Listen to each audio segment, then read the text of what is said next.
Hello dear students, welcome to science learning corner. कैसे हैं आप सभी। तो प्रीवियस वीडियो में हमने डिस्कस किया था nutrition in plants. Today we are discuss about nutrition in animals. Nutrition होता क्या है? Nutrition is the mode of intake of food and its utilization in the body. Food को इनटेक करते हैं और बॉडी जो है उस फूड का यूटिलाइजेशन करती है। यूटिलाइजेशन मैंने आपको प्रीवियस वीडियो में ही बताया था। बॉडी है, बॉडी को कितने सारे वर्क करने होते हैं।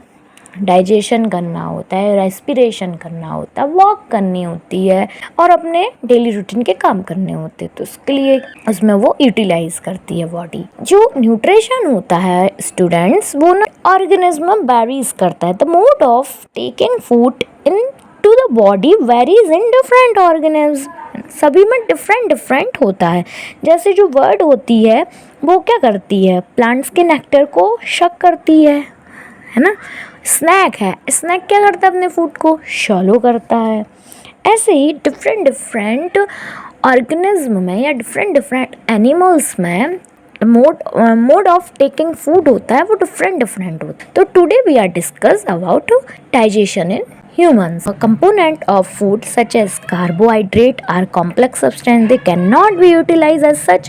कुछ फूड जो हम खाते हैं वो क्या होते हैं, मतलब कॉम्प्लेक्स होते हैं, है ना। बॉडी इनका डायरेक्ट यूटिलाइज नहीं कर पाती है। डाइजेशन सिस्टम है वो क्या करता है? कॉम्प्लेक्स फूड को ब्रेक डाउन करता है into some simpler substances. The breakdown of complex components of food into simpler substance is called digestion.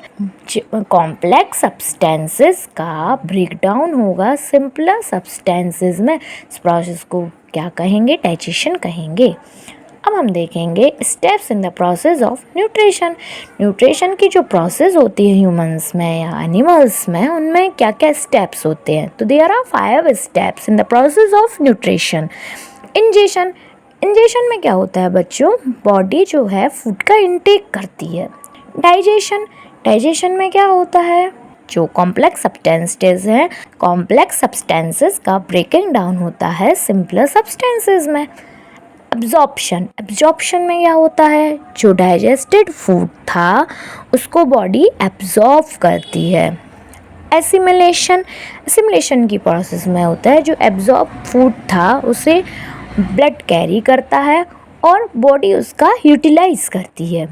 Egestion, जो अनडाइजेस्टेड फूड है वो बॉडी से रिमूव हो जाता है।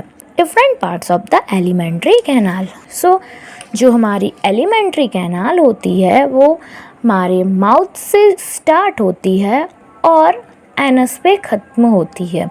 बच्चों, माउथ को बक्कल कैविटी भी कहते हैं। तो आपके माउथ में क्या है? टंग है, टीथ है ना। टीथ क्या वर्क करती है? टीथ जो है वो फूड को च्यूई करते हैं। We chew the food with the teeth and break it. हम फूड को च्यूई करते हैं और उसे ब्रेक करते हैं. Mouth has the salivary glands which secrete saliva. Mouth में स्लाइवरी ग्लैंड होते हैं और वो स्लाइवा को सीक्रेट करती हैं. स्लाइवा क्या करती है? Saliva break down the starch into sugar. Starch को शुगर में ब्रेक डाउन करती हैं. और स्लाइवा क्या करती है? स्लाइवा ना फूड को अच्छे से मिक्स करने का काम भी करती है. माउथ में क्या है? टंग भी प्रेजेंट होती है. जो टंग होती है वो मस्कुलर ऑर्गन होता है जो कि अटैच होता है माउथ के फ्लोर से, है ना। और जो टंग है आप सभी को पता है हम टेस्ट कैसे लेते हैं फूड का, है ना। हमको स्पाइसी लगता है, सॉल्टी लगता है, स्वीट लगता है। ये टेस्ट कैसे पता चलते हैं? क्योंकि जो हमारी टंग होती है उसमें टेस्ट वर्ड्स होती है. There are 4 taste buds in tongue: sweet, sour, salty and bitter. जब आप टंग के टिप पर कोई स्वीट चीज़ रखते हैं तो ना टंग के टिप पे ही स्वीट लगती है. टंग के लास्ट वाले पार्ट पे क्या लगता है? बिटर. और साइड में क्या लगता है? सॉल्टी. ईज़ोफेगस और फूड पाइप. ईज़ोफेगस को ही फूड पाइप कहते हैं. माउथ से जो सॉलिड फूड आएगा वो फूड पाइप में आएगा, ईज़ोफेगस में आएगा. और जो ईज़ोफेगस की वॉल होती हैं वो फूड को पुश करती हैं डाउनवर्ड. ईज़ोफेगस की जो वॉल होती हैं ये क्या करती हैं? स्क्वीज़ करती हैं रिलैक्स करती हैं, तो यहाँ से जो फूड आया वो धीरे धीरे धीरे धीरे ऐसे ऐसे ऐसे आराम से स्टमक में चला जाता है ना। और स्लाइवा भी प्रेजेंट होती है, तो स्लाइवा जो है लुब्रिकेंट का वर्क करती है, तो वो धीरे धीरे स्लिप होके स्टमक में पहुंच जाता है। स्टमक एक थिक बॉल्ड बैग होता है और स्टमक का कैसा शेप्ड होता है, जे शेप्ड। आप सभी को दिख ही रहा होगा, इस टाइप से दिख रहा है, ये जे शेप्ड होता है स्टमक। इज़ोफेगस से जो फूड आया है उसको रिसीव करता है। स्टमक हाइड्रोक्लोरिक एसिड को भी रिलीज करता है। हाइड्रोक्लोरिक एसिड होता है वो बैक्टीरिया को किल करता है।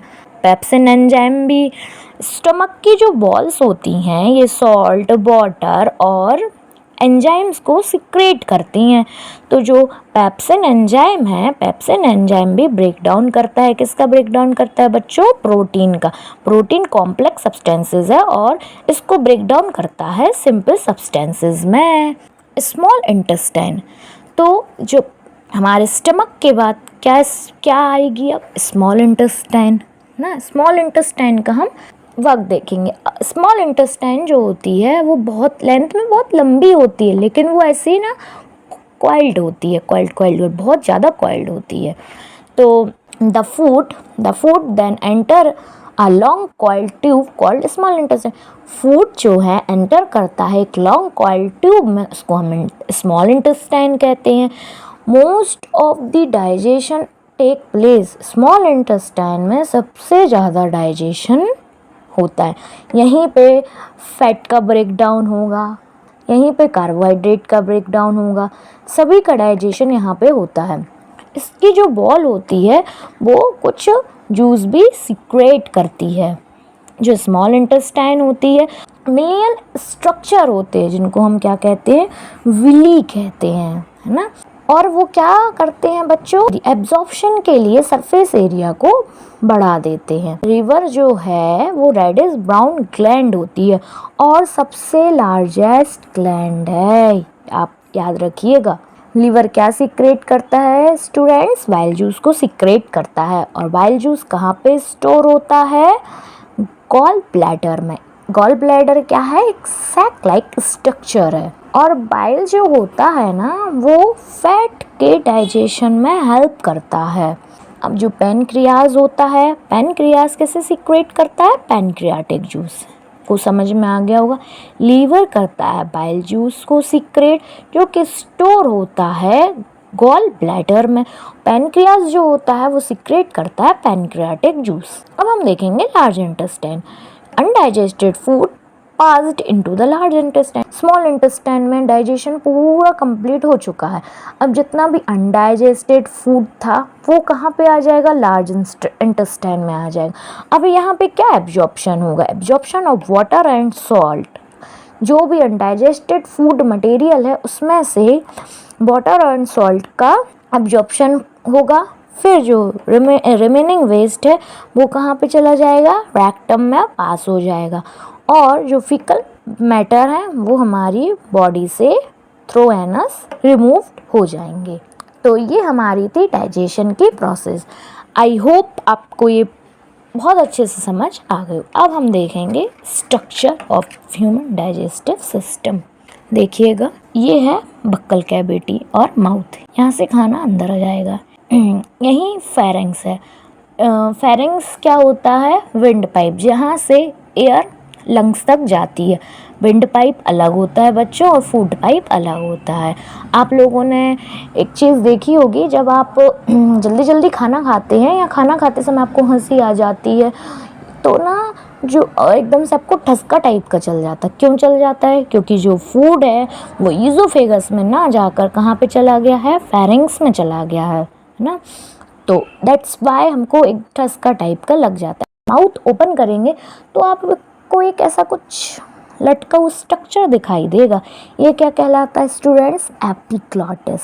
तो ये स्ट्रक्चर क्या करता है बच्चों, ये ना फूड को विंड पाइप में जाने से रोकता है। ऐसा समझ, ईज़ोफेगस क्या है, फूड पाइप, यहीं से फूड आएगा और ये स्टमक में एंटर करेगा। स्टमक कैसा स्ट्रक्चर, जे शेप्ड स्ट्रक्चर होता है। फिर यहाँ से लीवर से क्या रिलीज़ होगा, पाइल जूस होगा रिलीज़, और कहाँ पे हो जाएगा स्टोर, गॉल ब्लैडर में। पैनक्रियास क्या करेगा, पैनक्रियास पैनक्रियाटिक जूस को रिलीज़ करेगा। फिर ये जो फूड है वो स्मॉल इंटेस्टाइन में आ जाएगा। स्मॉल इंटेस्टाइन में आके यहाँ पे एब्जॉर्प्शन होगा, स्मॉल इंटेस्टाइन से लार्ज इंटेस्टाइन में जाएगा, फिर रेक्टम से एनस के थ्रू बाहर हो जाएगा। तो ये आप सभी को स्ट्रक्चर बहुत ही अच्छे से शो हो रहा होगा। So thank you so much for watching. मिलते हैं नेक्स्ट वीडियो में।